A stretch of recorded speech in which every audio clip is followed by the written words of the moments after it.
Bonjour à tous, très heureuse de vous retrouver pour cette nouvelle édition sur la première chaîne ivoirienne. Rendons-nous dans la commune de Cocody. Le Premier ministre Robert Begré-Mombé a présidé hier lundi la table ronde sur la stratégie nationale de développement de la filière riz, une initiative du ministère d'État, ministère de l'Agriculture, du Développement rural et des productions vivrières. Le thème retenu pour cette édition, le développement de la filière riz, opportunités d'affaires durables. Plus de précisions avec Jean-Louis Bongo. Ils sont une dizaine de partenaires techniques et financiers qui ont répondu ce jour à l'appel des autorités ivoiriennes. Une table ronde à leur intention pour le financement de la filière riz. Qu'ils soient de la BAD, la BIDC, le FIDA, la JICA, la Banque mondiale ou encore de la Banque islamique pour le développement, tous ont réitéré leur engagement à soutenir la stratégie nationale de développement de la filière riz SNDR. Notre institution est prête à soutenir le gouvernement de Côte d'Ivoire et l'ensemble des partenaires pour renforcer la sécurité alimentaire. Nous saluons le plan du gouvernement visant à atteindre l'autosuffisance en riz d'ici 2027. Notre engagement est donc clair, soutenir ce plan et encourager un programme robuste de chaîne de valeur de riz à moyen terme. Nous nous engageons donc à combler le financement nécessaire, je l'ai dit et je le répète, une fois que nous aurons eu une idée très claire du coût non seulement global de programme BINCH, mais également les détails des engagements pris par les uns et les autres. La Côte d'Ivoire veut, grâce à la SNDR, assurer la couverture des besoins de consommation par la production nationale de riz blanchi de bonne qualité, constituer les stocks de sécurité et exporter le surplus. Le financement de la SNDR 2024-2030 et sa mise en œuvre effective contribueront assurément à faire de la Côte d'Ivoire un modèle en matière de souveraineté alimentaire à travers la couverture totale des besoins nationaux en riz de bonne qualité, en quantité suffisante et à des prix accessibles à partir de la production locale. Le financement attendu pour la réalisation de cette stratégie est estimé à 798 milliards de francs CFA, dont 331 milliards dans sa première phase, c'est-à-dire entre 2024 et 2027. Cette table ronde offre l'opportunité d'avoir une bonne lisibilité sur le financement qui a été un maillon faible dans la mise en œuvre des précédentes stratégies.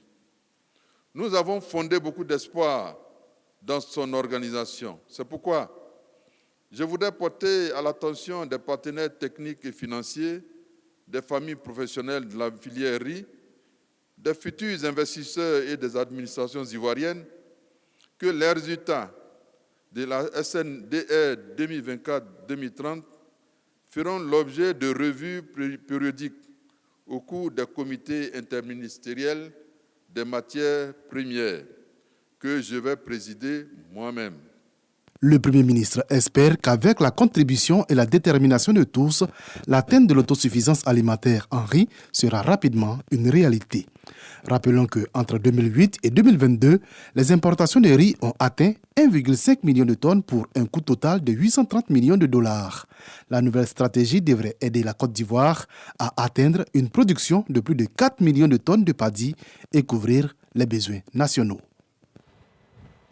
L'actualité, c'est aussi la 49e session de l'Assemblée parlementaire de la francophonie et la Côte d'Ivoire y est bien représentée.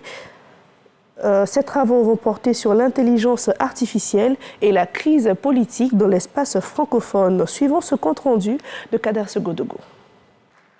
Et c'est parti pour la 49e session de l'Assemblée parlementaire de la francophonie, APF.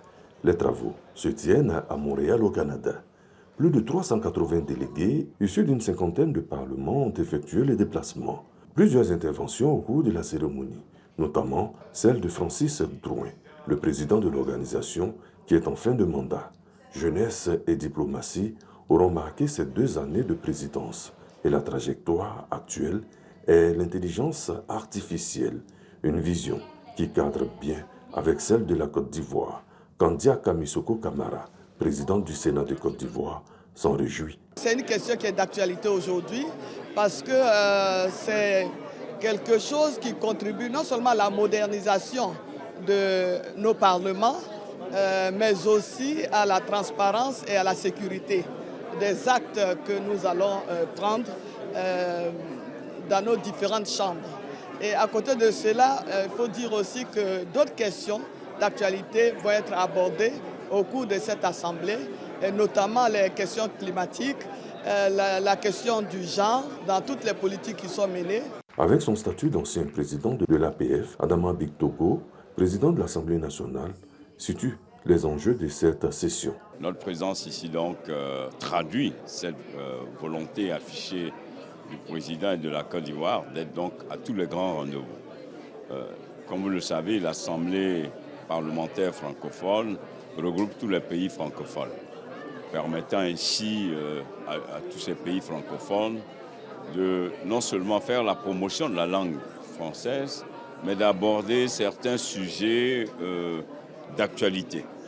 Et un des sujets les plus importants, c'est la mobilité d'abord au sein de l'espace francophone, et puis les sujets relatifs donc à l'insécurité. La clôture des travaux est prévue pour ce 9 juillet 2024 avec au bout l'élection d'un nouveau président. L'Afrique est bien partie avec le Camerounais Hilarion Etongo. Hier, les résultats du baccalauréat session 2024 ont été proclamés. Ce sont 343 162 candidats qui ont composé dans les différentes épreuves. Cette année, le taux de réussite est de 34,17%, un taux en hausse de 2,8 points comparativement à celui de l'année dernière. C'est Frazegui. 34,17% de taux de réussite cette année au baccalauréat, contre 32,09% l'année dernière. Sur un effectif de 343 162 candidats ayant effectivement pris part à l'examen, 177 266 sont déclarés admis par la DECO. Le baccalauréat artistique affiche un score de 95,35% quand les filles arrivent en tête avec 34,71%. L'analyse détaillée de ces résultats fait apparaître les constats suivants. Au niveau du genre, 58 980 filles sont admises sur 169 920 candidates présentes, soit 34,71%. 58 286 garçons sont admis sur 173 242 présents, soit 33,64%. Les filles ont mieux réussi cette session. Au baccalauréat général, un taux de réussite de 31,02%. Au baccalauréat technique, pour un taux de réussite de 65,51%. Au baccalauréat artistique, 369 sont admis sur 387 candidats présents, soit un taux de 95,35% de réussite. Les progrès observés cette année dans les différents niveaux d'enseignement au cours des examens de fin d'année traduisent au plan pédagogique les efforts consentis par la tutelle pour améliorer le système éducatif ivoirien, selon Mariam Nimaga Dosso. Les candidats disposent de 3 jours pour introduire une réclamation auprès du jury. À partir de 14 h ce jour, ils pourront consulter le www.education.gouv ou www.men-deco.org pour voir leurs résultats ou se rendre dans leur centre de composition. Et on reste dans le domaine de l'éducation. Le vice-président de la Banque mondiale pour l'Afrique de l'Ouest et du Centre est présent ici en Côte d'Ivoire.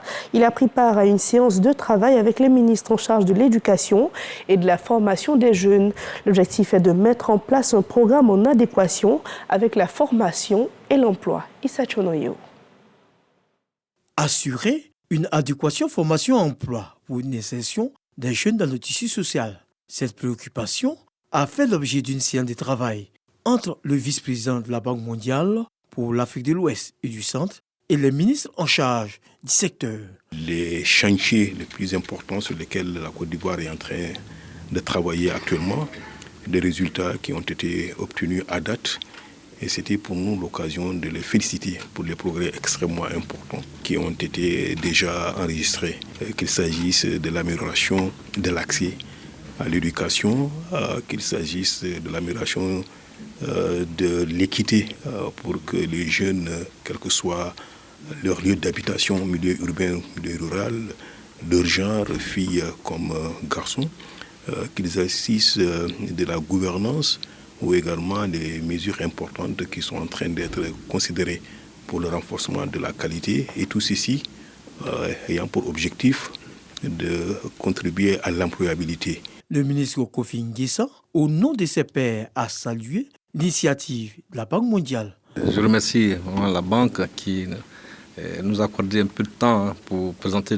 la vision sectorielle qui découle aussi de la vision de son Excellence M. Alassane Ouattara, président de la République, qui a aussi donné une grande chance à tous les jeunes de ce pays d'être scolarisés. Le sous-secteur enseignement technique, formation professionnelle et apprentissage doit se reformer, se positionner comme un régulateur des flux et permettre à tous les jeunes de pouvoir accéder à une formation au métier et faire en sorte aussi qu'il y ait l'employabilité, parce que dans cette réforme, on associe très stratégiquement le secteur privé, qui est un grand pourvoyeur d'emploi. Ousmane Diagana se dit prêt à aider les différents ministères à réussir leur pari dans la mise en œuvre de leur programme de formation des jeunes.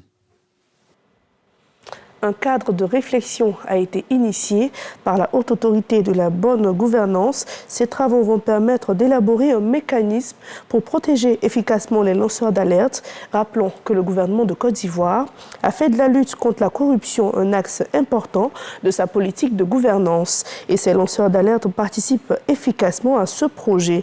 Plus de précisions avec Khalil Diomandé. Maillon essentiel dans la dénonciation des faits de corruption. Les lanceurs d'alerte sont souvent sujets à des représailles de tout genre. C'est justement pour renforcer leur sécurité que les acteurs de lutte contre la corruption sont en réflexion sous l'égide de la Haute Autorité pour la Bonne Gouvernance. En ligne de mire, la mise en place d'un dispositif de protection des lanceurs d'alerte. Vous n'êtes pas sans savoir qu'au sein d'une administration ou d'une entreprise, il est tout à fait aussi possible de détecter la personne qui a fait le signalement. Mettre en place des mécanismes assez clairs de protection contre des mesures de représailles participe au renforcement du dispositif. Donc il faut aborder la protection des lanceurs d'alerte au-delà des signalements anonymes. Selon le dernier rapport sur l'indice de perception de la corruption, la Côte d'Ivoire est passée de la 99e place en 2022 à la 87e place en 2023 sur 180 pays.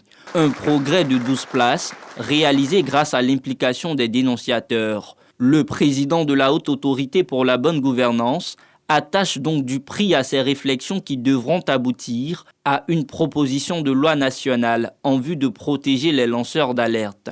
Nous sommes conscients, mesdames et messieurs, que notre dispositif juridique existant ne prévoit pas de loi spécifique sur la protection des lanceurs d'alerte.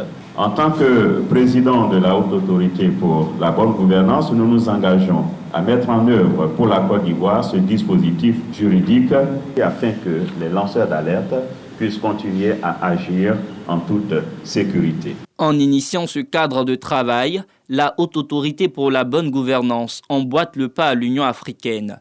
L'institution sous-régionale va célébrer la journée africaine de lutte contre la corruption le 11 juillet autour du thème « Mécanisme de protection efficace des lanceurs d'alerte, outil essentiel dans la lutte contre la corruption ». Sur le continent africain, en Guinée-Bissau, le président Umaro Sissoko Mbalo a annoncé hier la date des prochaines législatives. Elles sont fixées au 24 novembre prochain, date à laquelle les populations vont élire leur nouveau Parlement. Ces élections surviennent une année après la dissolution du Parlement en décembre 2023, après une tentative de coup d'État dans le pays. Toujours sur le continent africain, en Algérie, 12 migrants syriens et 2 Algériens ont été retrouvés morts en plein désert, près de la frontière avec la Libye. 5 autres personnes sont portées disparues et les victimes sont parties le mardi dernier de la Libye à bord d'un véhicule en direction de l'Algérie. Les corps ont été retrouvés par une ONG spécialisée dans le sauvetage des personnes perdues dans le désert algérien. Voilà pour l'essentiel de l'actualité. Merci de nous avoir suivis et ne décrochez pas car l'information revient à 10h sur RTI1.